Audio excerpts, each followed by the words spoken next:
ஜெபங்கிறது அந்தரங்க ஜெபம் பார்த்துக்கொள்ளுங்க.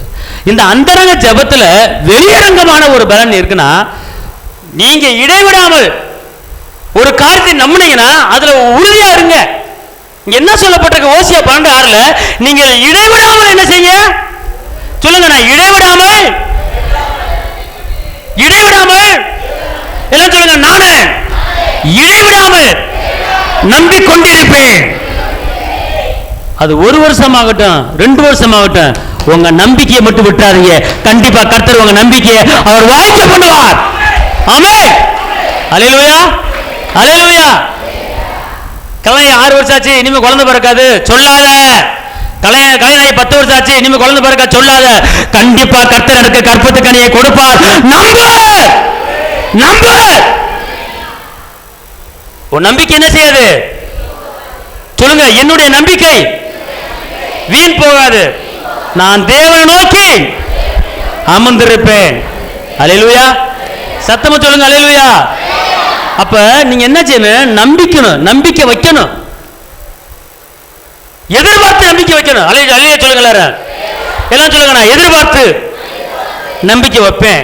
நீங்க ரோமர் 4:18 வாசிங்க. ரோமர் 4:18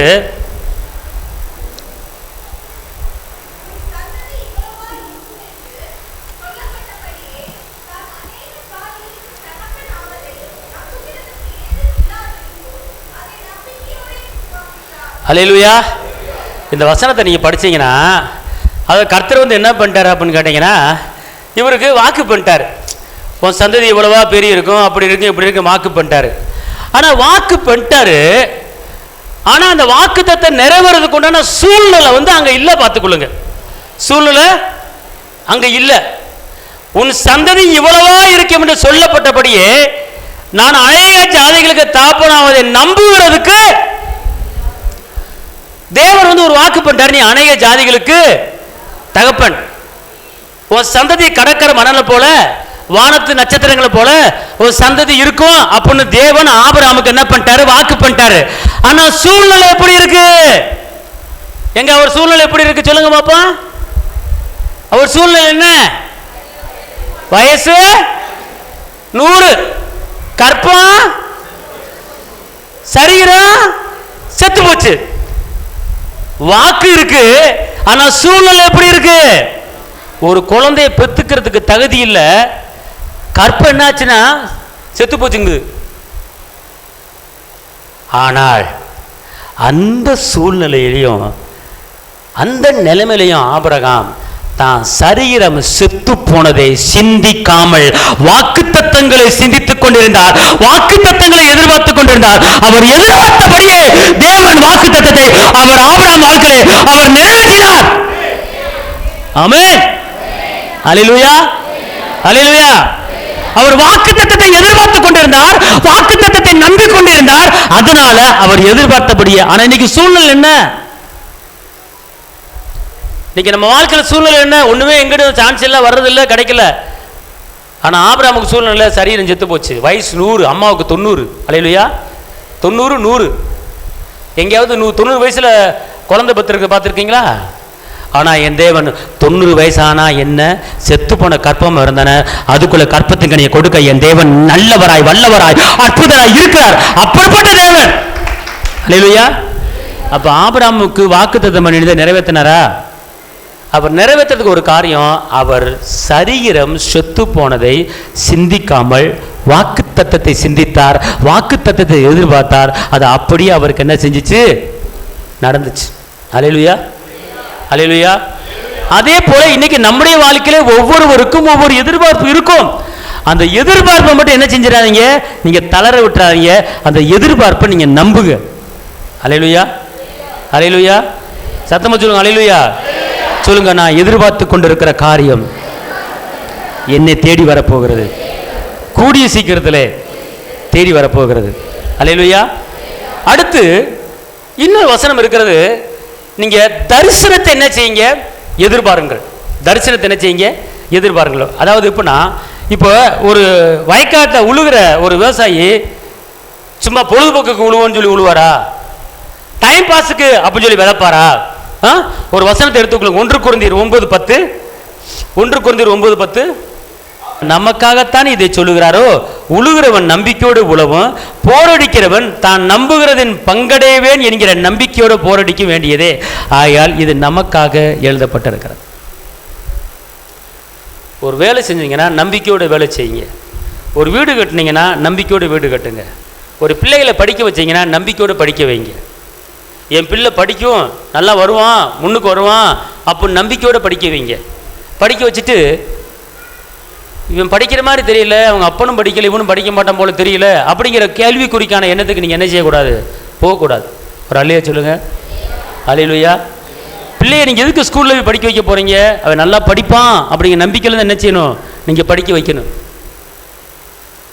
இங்கேருந்து மதுரைக்கு பஸ்ஸில் ஏறுறீங்க, நம்பிக்கையோடு தான் என்ன செய்யணும்? பஸ்ஸில் போகிறான். கொண்டு போய் கரெக்டாக அந்த டிரைவர் என்ன செய்வார்? இறக்குவார். அந்த டிரைவர் மாமானா மச்சான் நான் யாருன்னு தெரியாது. டிரைவர் மொத்த கூட என்ன செஞ்சுருக்க மாட்டீங்க, பார்க்க மாட்டீங்க. பஸ்ஸில் பின்னாடி சீட்டில் உட்காந்துருப்பீங்க, மதுரை அப்போ டிக்கெட் எடுப்பீங்க. ஒரு நம்பிக்கையில் போய் உட்காடுறீங்க. கண்டக்டரை பார்த்து மதுரைக்கு எவ்வளவு? 45. நாங்கள் கண்டக்டரே கொஞ்சம் வாயும். டிரைவர் எப்படி நல்லா வாட்ட சட்டமான ஆளா? கல்யாணம் ஆனவரா கல்யாணம் ஆகாத ஆளா? ஏன் கேட்குறீங்க? இல்லை கரெக்டாக கொண்டு போய் சேர்த்துருவார்ல, அவரை நம்பி நான் உட்காந்துருக்குறேன். டிரைவர் தண்ணி அடிப்பாரா? தண்ணி அடிக்க மாட்டாரா? டிரைவர் நல்ல டிரைவர் தானையா அப்படின்னு கண்டக்டரை பிடிச்சி கேட்டோம்னா, இதை விளாடுறியா கேட்பானு? கேட்க மாட்டான். நம்ம அப்படி கேட்கறதில்ல. பஸ்ஸில் உட்காந்து போய்கிட்டு இருக்கோம். ஆனால் அந்த ஆள் டக்குன்னு எங்கேயாவது மோதலாம், நம்மளை சாக வைக்கலாம், ஒரு மலையில் உருள வைக்கலாம். ஆனால் அந்த சாதாரண ஒரு டிரைவரு சொந்தக்காரனும் கிடையாது, யாரும் கிடையாது, பழகுனது கிடையாது, முன்மின் அறிவும் கிடையாது. அந்த ஊர் பேர் அறியாத ஒரு ஆளை நம்பி பஸ்ஸில் உட்காந்துக்கிட்டு பிரயாணம் பண்ணி கொண்டு இருக்கிறோம். ஆனால் இங்கே தேவன் நமக்கு உன்னை வாழ வைப்பவனை உயர்த்து வாக்குத்தத்தம் பண்ணி அவர் உன்னை உயர்த்த முடிய அவர் ஆயத்தமாக இருக்கிறாரே. அந்த டிரைவரை நம்புற நம்ம இந்த தெய்வத்தை நம்பக்கூடாதா? இந்த வாக்குத்தத்தம் பண்ணினவரை நம்பக்கூடாதா? ஒரு ட்ரெயினில் போகிறத நம்ம நம்பிட்டு உட்கார்றோம், ஒரு பிரயாணம் நம்பிட்டு போகிறோம். ஆனால் அந்த வாக்குத்தத்தத்தை கொடுத்து நம்மளை நடத்துகிறாரு, நம்ம நம்பணுமா வேணாமா? அல்லேலூயா சொல்லுங்க. அல்லேலூயா. அப்போ நான் என்ன செய்யணும் கேட்டீங்கன்னா, உழுகிறவன் நம்பிக்கையோடு என்ன செய்யறான்? உழுகிறான். நம்பிக்கையோடு விதைக்கிறான். அறுவடையை பார்ப்பேன், நான் கடனை அடைப்பேன், அறுவடை செஞ்சு நான் நல்ல வியாபாரம் பண்ணுவேன் அப்படின்னு நம்பிக்கையோடு தான் விதைக்கிறான், அறுக்கிறான். அதே போல நம்முடைய குடும்பத்தில் எத்தனையோ காரியங்கள் இருக்கிறது. அத்தனை காரியத்தை என்ன செய்யுங்க? நம்புங்க. என் கணவர் நல்லா சம்பாதிப்பார், நம்புங்க. என் கணவர் அதிகமாக வருமானத்தை கொண்டு வருவார், நம்புங்க. என் மனைவி அன்பானவள், நம்புங்க. என் கணவன் சமாதானமாக இருப்பார், நம்புங்க.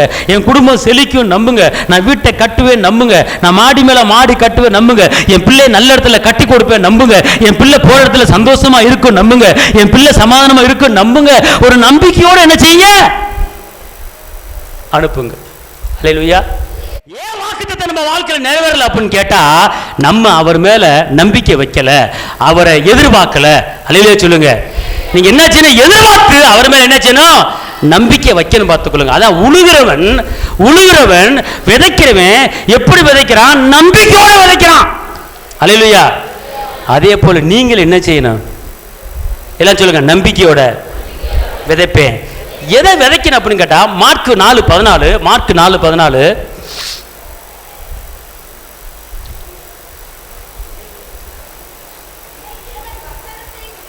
விதைக்கிறவன் எதை விதைக்கணும்? வசனத்தை நீங்க விதைச்சீங்கன்னா அந்த வசனத்துக்குண்டான அறுவடை. நீங்க எந்த வசனத்தை நீங்க விதைக்கிறீங்களோ அந்த வசனத்துக்குண்டான அறுவடையை நீங்க கண்டிப்பான முறையில் என்ன செய்வீங்க? பார்ப்பீங்க. ஆமென் சொல்லுங்க. அல்லேலூயா. அடுத்து பார்த்துக்கொள்ளுங்க. உங்க எதிர்பார்ப்பு உங்க தரிசனம் நடக்கிறதுக்கு என்ன செய்யுங்க? பார்த்துக்கொள்ளுங்க.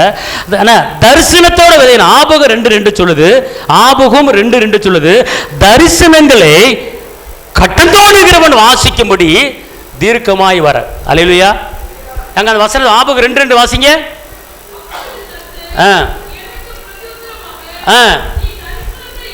நீ தரிசனங்களை எழுதி அதை கடந்தோடுகிறவன் வாசிக்கும்படி பலகையிலே தீர்க்கமாக வரை. ஆமென், அல்லேலூயா. அதாவது எப்படி வசனம் நம்ம படிக்கிறோமோ அதே போல நம்முடைய எதிர்பார்ப்பு என்ன, நம்முடைய நம்பிக்கை என்ன, அதை என்ன செய்யுங்க, ஒரு பலகையில் எழுதுங்க. இந்த மாதிரி நான் இருக்க போறேன், இந்த மாதிரி வரப்போறேன், இந்த தரிசனத்தை மாதிரி எனக்கு என்ன செய்ய போகுது, நிறைவேற போகுது. ஆமென் சொல்லுங்க. அல்லேலூயா. நான் நிறைய பேத்துக்கு ஒரு டைம் டேபிள் போட்டு வீடு பிளான் போட்டு செவத்தில் ஒட்டி இதன்படி எனக்கு வருவதாக என்று ஜெபிங்க என்று சொன்னவர்கள் அப்படியே எல்லாம் வீடு கட்டிட்டாங்க. பார்த்துக்கொள்ளுங்க. தரிசனத்தை என்ன செய்யணுமா, வரையணுமா. தரிசனத்தை வரைஞ்சி அதை என்ன செய்யணுமா, பேசணுமா. அதான் ஆபகம் 2:3 சொல்லுது, குறித்த காலத்துக்கு தரிசனங்கள் வைக்கப்பட்டிருக்கிறது. அது பொய் சொல்லாது, அது கண்டிப்பா என்ன செய்யும், நிறைவேறும். அதுக்கான என்ன செய்ய, நீ காத்திரு. அடுத்து பார்த்து கொள்ளுங்க, விதைக்கணும். எதை விதைக்கணும் கேட்டா 2 கொரிந்தியர் 9:6-7, 2 கொரிந்தியர் 9:6-7.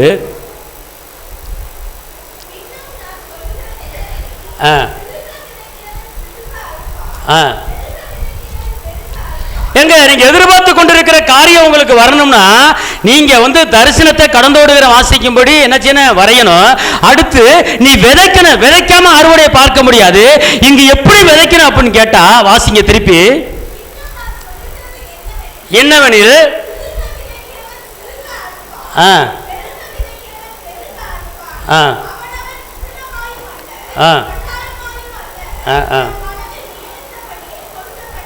ஹல்லேலூயா, ஆமென். உற்சாகமே கொடுக்கிற இடத்துல எதை விதைக்க சொல்றாரு, எதை விதைக்க சொல்றாரு, பணத்தை விதைக்க சொல்றாரு. அவர் என்ன சொல்றாருன்னா, நான் உன் மேல பிரியமா இருக்கிறேன்னா நீ தேவனுடைய ஊழியத்துக்கு, கர்த்தருடைய ஆலயத்துக்கு உற்சாகமா நீ விதை. நீ உற்சாகமா விதைச்சேனா நான் உன் மேல அன்பா இருக்கிறேன், நான் உன் மேல பிரியமா இருக்கிறேன், நான் உன் மேல பாசமா இருக்கிறேன். அல்லேலூயா. அடுத்து என்ன சொல்ற பாருங்க, வாரி இறைத்தும்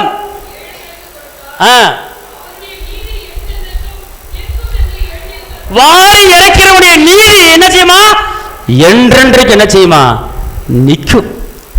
நானும் அடிக்கடி சொல்றேன் தேவ பிள்ளைகளுக்கு, ஊழியத்தை தாங்குங்க, டிவி ஊழியத்தை தாங்குங்க, தசமத்தை கொடுங்க, ஊழியத்தை கட்டுங்க.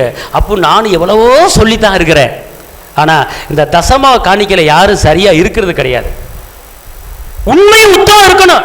உண்மையில மனிதன் பரிபூர்ண ஆசீர்வாதங்களை பெறுவான். நீ தசம காணிக்கையில பண்டக சாலையில கொண்டு வந்து வைய அப்படி வேதவசனம் இருக்கா, அதுல ஒரு பயபக்தி இருக்கா நமக்கு? அந்த தசம பாகத்துல கரெக்டா இருக்கிறோமா? நம்ம கடன் கட்டுறதுல கரெக்டா போய் கட்டிடுறோம், லைட் பில்லு கரெக்டா கட்டிடுறோம், போன் பில்லு கரெக்டா கட்டிடுறோம், மற்றபடி சீட்டுல போய் கரெக்டா கட்டிடுறோம், மகளிர் குழு கரெக்டா கட்டிடுறோம். ஆனா யாருக்கு கரெக்டா உண்மையில இருக்கணும் அப்படின்னு கேட்டா, கர்த்தருடைய ஊழியத்துக்கு 10 கொடுக்கறதுல முதல்ல அதுதான் கரெக்டா இருக்கணும். அதுக்கப்புறம் தான் மற்றதை செய்யணும். நம்ம என்ன பண்றோம், இத தசம்பாகத்தை ஓரம் கட்டிடுறான், கர்த்தரை ஓரம் கட்டிடுறான், சீட்டை கட்டி போடுறான், லைட்டு பில்லை கட்டி போடுறான், கரண்ட் பில்லை கட்டி போடுறான், ஏன்னா பீஸை பிடுங்கிடுவான். ஆனா இங்க நம்ம கர்த்தரை பீஸை பிடுங்கினாருன்னு வச்சுக்கொள்ளுங்க, சோழி முடிஞ்சு. அது கரண்ட் தான் ஆஃப் ஆகும், கரண்ட் தான் ஆஃப் ஆகும், உயிர் இருக்கு. ஆனா இவரு இந்த ஜீவனாய பீஸை பிடுங்கினாருன்னு வச்சுக்கொள்ளுங்க. ஒரு அல்லேலூயா. அது கரண்ட் பீஸை பிடுங்குவார் கட்டலைன்னா. ஆனா இவர் பீஸை புடுங்க மாட்டாரு. என்ன செய்வாரு, அவர் கொடுக்கிற ஆசீர்வாதத்தை என்ன செய்வார், தடை பண்ணுவார். நல்லா தெரிஞ்சுக்கொள்ளுங்க. அதுக்குதான் இப்ப ஊழிய வளர்ந்து ஊழிய கட்டப்படுற தசமா கொடுங்க. அப்படின்னா நீங்க நல்லா இருக்கிறதுக்கு தான் தசமாத்தா கொடுங்கன்னு சொல்றது.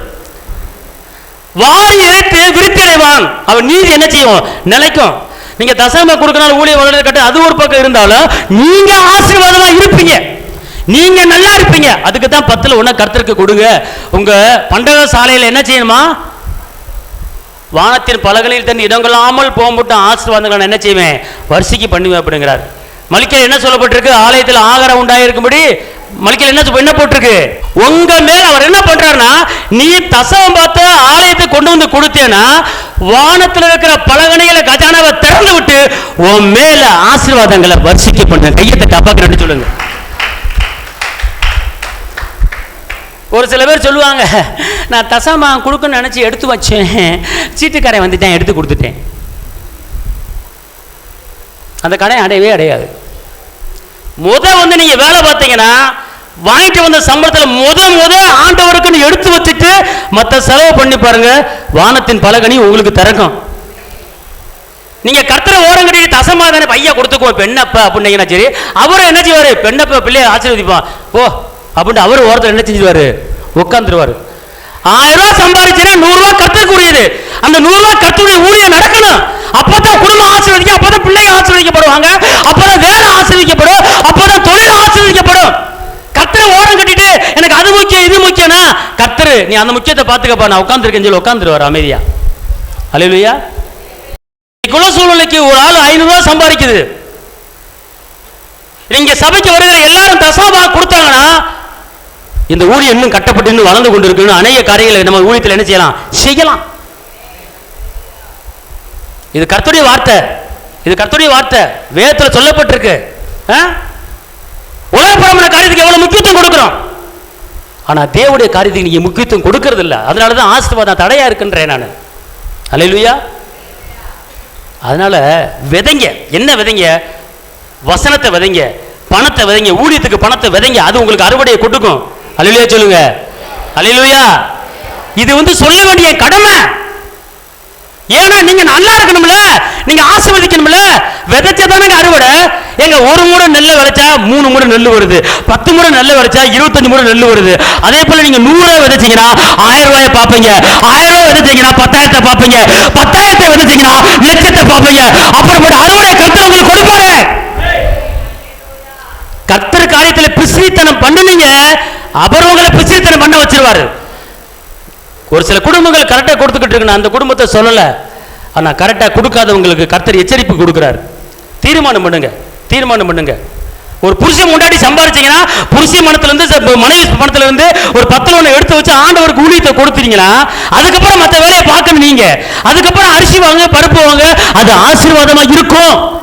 ஒரு அல்லேலூயா சொல்லுங்க. அல்லேலூயா.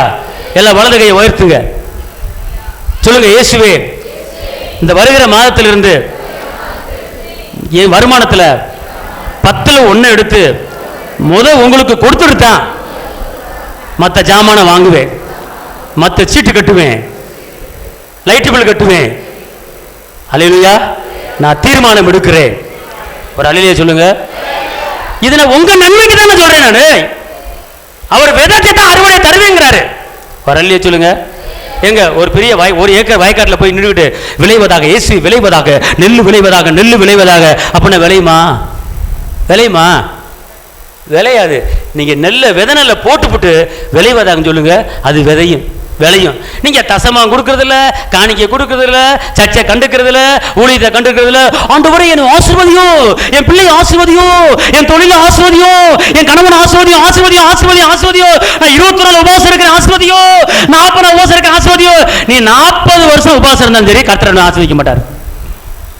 நீ வெறும் வாய்க்காட்டு ஜெபம் பண்றதுக்கு அர்த்தம். ஒரு அல்லேலூயா சொல்லுங்க. அல்லேலூயா. அதனால கர்த்தர் சமூகத்தில் நான் சொல்றேன், நீங்க என்ன செய்யுங்க, விதைக்க கற்றுக்கொள்ளுங்க. அல்லேலூயா சொல்லுங்க. விதைக்கும் போது ஒரு அறுவடை. ஏன் ஆசீர்வாதம் வரல அப்படின்னு கேட்டா கடைசி ஒரு வசனம், ஆகாய் 1:9. ஆகாய் 1:9.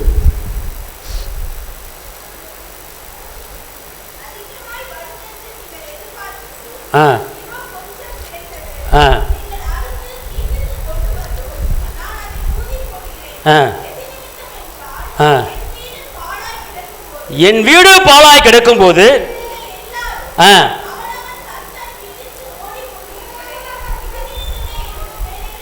இப்ப கவனிங்க, ஏன் நம்ம குடும்பத்துல கஷ்டம், ஏன் குடும்பத்துல வறுமை, ஏன் குடும்பத்துல வேதனை? இங்க பாருங்க, அதிகமாய் வரும் என்று நீங்கள் எதிர்பார்த்திருந்தோம். எதை எதிர்பார்க்கிறீங்க? அதிகமா வரும் நினைச்சீங்க, எதிர்பார்க்கிறீங்க. ஆனா அதிகமா எதிர்பார்த்து அது வரல. எப்படி போட்டிருக்கு? இதோ கொஞ்சம் கிடைத்தது, நீங்கள் அறுத்து வீட்டுக்கு கொண்டு வந்து நான் அதை ஊதி போடுகிறேன். எது நிமித்தம் என்றால் என் வீடு பாழாய் கிடக்குது. அப்புறம் என்ன அர்த்தம் கேட்டா, கர்த்தருடைய ஊழியம் பாழா கிடக்கு, கர்த்தருடைய வேலை பாழாய் கிடக்கு, சுவிசேஷம் அறிவிக்கப்படாம பாழா கிடக்கு, அழிஞ்சு போற மக்கள் பாழா போறாங்க, அறுவடைய மிகுதி ஆட்களோ குறைவு, தேற்ற ஆள் இல்லை, ஆறுதல் படுத்த ஆள் இல்லை. என் வீடு, என் பிள்ளை, என் குடும்பம் அப்படித்தான் இருக்கு, அதான் பார்க்க வேண்டியதா இருக்கு. ஆனா தேவனுடைய வீடு என்ன செய்யறேன் நான்? தேவனுடைய வீடு என்ன செய்யறேன்? கண்டுக்கிறது கிடையாது. சபையை கண்டுக்கிறது கிடையாது. ஊழியத்தை கண்டுக்கிறது கிடையாது. கர்த்தர் சொல்றாரு, நீ என் வீடு பாலா கிடக்கு, என் ஊழியம் நடக்காம இருக்கு, என் ஊழியம் கட்டப்படாம இருக்கு, நீ உன் காரியத்தை பார்த்துக்கிட்டு இருக்க, நான் அதனால என்ன பண்றேன் அப்படிங்கிறாரா, நான் ஊதி போடுறேன். ஏன் ஊதி போடுறாரு அப்படின்னு கேட்டா, சபையை குறித்து ஒரு அக்கறை இல்ல, ஊழியத்தை குறித்து அக்கறை இல்ல. ஊழியத்தை அவர் தானே அழைப்பு இருக்கு, அவர் தானே சபையை நடத்துறவர், அவர் பார்த்துக்கிட்டு அப்படின்ட்டு எனக்கனான நம்ம வீடு, நம்ம குடும்பம், நம்ம வேலை, நம்ம பிள்ளை அப்படின்ட்டு போறோம் இல்லையா. கர்த்தர் சொல்றாரு, அது ஒரு பக்கம் இருந்தாலும் ஊழியம் கட்டுவதற்குண்டான முயற்சியில் உங்க பங்கு இருக்கணும். ஊழியம் எப்படி நடக்குது, சபை ஊழியம் எப்படி நடக்குது, டிவி ஊழியம் எப்படி நடக்குது, பத்திரிக்கை ஊழியம் எப்படி நடக்குது, அதில் ஏதாவது நம்ம உதவி செய்கிறோமா? சபையில் ஏதாவது உதவி செய்கிறோமா? சபையை வந்து கூட்டுறோமா? சபையை பாயம் அடிச்சு வைக்கிறோமா? ஒரு சேரை எடுத்து போடுகிறோமா? சபையில் என்ன நடக்குது, அங்கே ஒரு கீரல் வந்திருக்கு, இப்படி இருக்க ஜன்னல் வெளியே போற உடஞ்சிருக்கு, அதுக்கு என்ன செய்யணும் அப்படிங்கிற ஒரு வீடு பாழாய் கிடக்கிற வீடை பார்த்து கண்டுக்காம பார்க்காம உங்க குடும்பம், என் பிள்ளை அப்படின்னு போனா அவர் என்ன சொல்றாரு கேட்டீங்கன்னா, என் வீடு பாலா கிடக்கு, அதை விட்டுப்புட்டு நீ உன் சுயநலத்தை பார்த்துக்கிட்டு இருக்க, நீ என் வீடு பாலா போகாம இந்த ஊழியை கட்டப்படுறதுக்குள்ள காரியத்தில் நீ ஈடுபட்டேனா, அதுக்கு உன் பங்கு செலுத்தினா, உன் வீட்டையும் உன் குடும்பத்தையும் உன் வேலையும் உன் பிள்ளைகளையும் நான் மலை மேல் இருக்கிற பட்டணம் போல நான் உயர்த்தினேன், அது ஏன் வேலை என்று அவர் சொல்லுகிறார். அல்லேலூயா சொல்லுங்க, அல்லேலூயா. அதான் சொல்லப்பட்டு பாருங்க, நீங்கள் செய்ய வேண்டிய காரியங்கள் என்னவென்றால் 16ஆம் வசனத்தில் அந்த சகரியால, அதாவது இப்போ நான் தேவனுடைய அந்த வசனத்தை நீங்கள் படித்து பார்த்தீங்கன்னா, அந்த திருப்பி அந்த ஆக எடுத்துக்கொள்ளுங்க.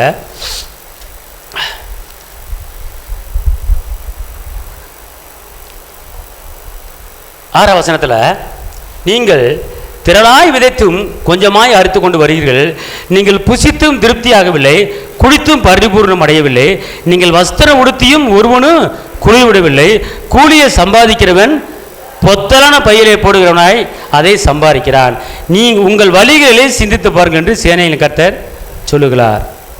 அவர் சொல்றாரு, உன் குடும்ப காரியத்தை உன் வழி என்ன செய்ய சிந்தித்து பார். கர்த்தர் காரியத்தில் கொஞ்சம் கவனம் இருக்கிறதா, ஊழியத்தை குறித்து கவனம் இருக்கிறதா, சபையை குறித்து கவனம் இருக்கிறதா, இதில் கவனம் வைங்க, நான் அவங்க குடும்பத்தை கட்டுவேன் அப்படிங்கிறார். எல்லாம் அப்படியே எந்திரிச்சு நிற்போம். ஸ்தோத்திரம் ஆண்டவரே, கர்த்தாவே உமக்கு ஸ்தோத்திரம், பிதாவே உமக்கு ஸ்தோத்திரம், ஆவியானவரே உமக்கு ஸ்தோத்திரம், உன்னத தேவனே உமக்கு ஸ்தோத்திரம், அப்பா பிதாவே உமக்கு ஸ்தோத்திரம். ஹல்லேலூயா. துஷப்பரதுன மதுர பல தர பல கரலரபா.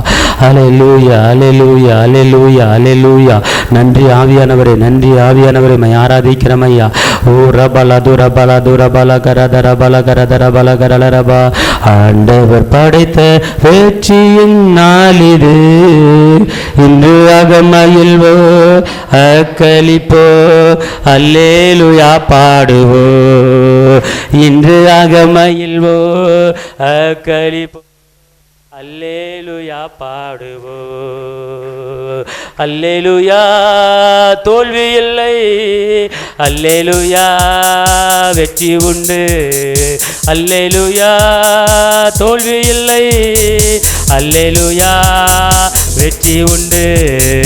ஆண்டவர் படைத்த வெற்றி நாளிது, இன்று அகமகிழ்வோ அக்களிப்போ அல்லேலூயா பாடுவோ. எனக்கு உதவிடும் எனது ஆண்டவர் என் பக்கம் இருக்கிறார், எனக்கு உதவிடும் எனது ஆண்டவர் என் பக்கம் இருக்கிறார். உலக மனிதர்கள் எனக்கு எதிராக என்ன, உலக மனிதர்கள் எனக்கு எதிராக என்ன செய்ய முடியும்? எல்லாம் சொல்லுங்க. தோல்வி இல்லை எனக்கு, வெற்றி பவனி, வெற்றி பவனி செல்வே. தோல்வி இல்லை, தோல்வி இல்லை எனக்கு, சொல்லுங்க. தோல்வி இல்லை சொல்லுங்க. வெற்றி பவனி செல்வே. ஆண்டவர் படைத்த வெற்றியின் நாளிது, இன்று அகமகிழ்வோ அக்களிப்போ அல்லேலூயா பாடுவோ, இன்று அகமகிழ்வோ அக்களிப்போ அல்லேலூயா பாடுவோ. எல்லாம் சொல்லுங்க. இயேசுவே, நான் ஒரு நம்பிக்கையை எதிர்பார்த்து கொண்டிருக்கிறேன். என் குடும்பத்தை குறித்து, என் எதிர்காலத்தை குறித்து, வருமானத்தை குறித்து, பிள்ளைகளை குறித்து, நான் நம்பிக்கொண்டு இருக்கிற காரியம் என்னை தேடி வரும். என் குடும்பம் சுகமான வாழ்க்கை வாழ்வார்கள் நம்பிக்கொண்டு இருக்கிறேன். என் குடும்பத்திலே நிரந்தரமான ஒரு நல்ல வருமானம் வரப்போகிறது எதிர்பார்த்து கொண்டு இருக்கிறேன். என் குடும்பத்தில் ஆயுசு நாட்களை பெருக பண்ணுகிற ஒரு வாக்குத்தத்தமான நம்பிக்கை என் குடும்பத்தில் இருக்கிறது. இதை நான் எதிர்பார்த்து கொண்டு இருக்கிறேன். நான் கையிட்டு செய்கிற எல்லா காரியமும் வாய்க்கப் போகிறது நம்பிக்கொண்டு இருக்கிறேன். அது எனக்கு நடக்கப் போகுது. தகப்பனே, இந்த நாளிலே தேவனுடைய வார்த்தைப்படி நான் நம்பிக்கொண்டிருக்கிற காரியம், நான் எதிர்பார்த்து கொண்டிருக்கிற காரியம் என் தேவன் கொடுக்க போகிறாரு. அது தீமைக்கு அல்ல, அது நன்மைக்கு ஏதுவானதை அவர் கொடுக்க போகிறாரு. தகப்பனே, இந்த நாளிலே இந்த வேளையிலே நான் போகும்போதும் நான் வரும்போதும் உம்முடைய சமூகம் முன்னாலே செல்வதாக. என் குடும்பத்தை உம்முடைய இரத்தத்துக்குள்ளே மறைச்சி கொள்ளுங்க. நானும் என் வீட்டாரும் உன்னதமானவரின் மறைவிலே மறைந்திருக்கிறோம். சர்வ வல்லவருடைய நிழலிலே தங்கியிருக்கிறோம். நான் மேலாவேன், நான் தலையாவேன். மலை மேல் இருக்கிற ஒரு பட்டணம் போல நான் உயர்ந்திருப்பேன். நான் செய்கிற காரியமெல்லாம் வாய்க்கும். அநேக ஜாதிகளை ஆளுவேன், அநேக ஜாதிகளுக்கு கடன் கொடுப்பேன். என் பேரை கர்த்தர் பெருமைப்படுத்துவார். கனப்படுத்துகிற கர்த்தர் என்னை கனப்படுத்துவார். நான் கர்த்தரை கனப்படுத்தும் போது அவர் என்னை கனப்படுத்துவார். தகப்பனே, ஏசப்பா, உங்கள் இரத்தத்துக்குள்ளே என்னை மறைச்சி கொள்ளுங்க. நான் நிற்கிற இந்த சபையை ஆயிரக்கணக்கான ஆத்துமாக்களால் பாத்திரம் நிரம்பி வழியும்படியாக, இந்த ஆலயம் ஆத்துமாக்களால் நிரம்பி வழியும்படியாக, கிழக்குக்கும் மேற்குக்கும் வடக்குக்கும் தெற்குக்கும் அநேக ஆத்துமாக்கள் காடைகள் வந்து விழுந்தது போல இங்கு ஆத்துமாக்கள் விழும்படியாக இயேசுவின் நாமத்தில் நான் சொல்லுகிறேன். நான் சொல்லுகிறபடியே நடப்பதாக. சுகத்தின் வல்லமை, ஐஸ்வர்யத்தின் வல்லமை, கிருபையின் வல்லமை என்னை மூடுவதாக. இயேசுவின் நாமத்தில் பிதாவே, ஆமேன்.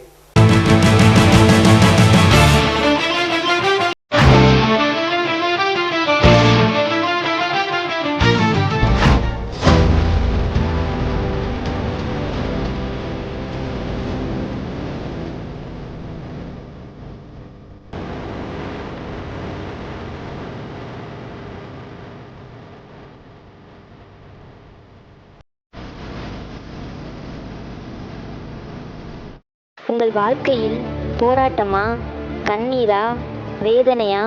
இயேசு உங்களுக்கு அற்புதம் செய்வார். எங்களோடு இணைந்து கர்த்தரை ஆராதிக்க உங்களை அன்புடன் அழைக்கிறோம். எங்கள் முகவரி: போதகர் சி. ஜீவா, திரியேக தேவ எழுப்புதல் ஆலயம், RS Nagar, Allampatti, Virudhunagar. Cell number 9443313673. Email address jiva.poj@gmail.com. ஞாயிறு ஆராதனையின் நேரம் காலை 8:30 மணி முதல் 10:30 மணி வரை. செவ்வாய்க்கிழமை மன்றாட்டின் ஆராதனை மாலை 6:30 மணி முதல் 8 மணி வரை. வெள்ளிக்கிழமை உபவாச கூட்டம் காலை 10 மணி முதல் 12 மணி வரை. மாதத்தின் 1ஆம் தேதி வாக்குத்தத்த ஆராதனை காலை 5 மணி முதல் 7 மணி வரை. கர்த்தர் உங்களை ஆசீர்வதிப்பாராக.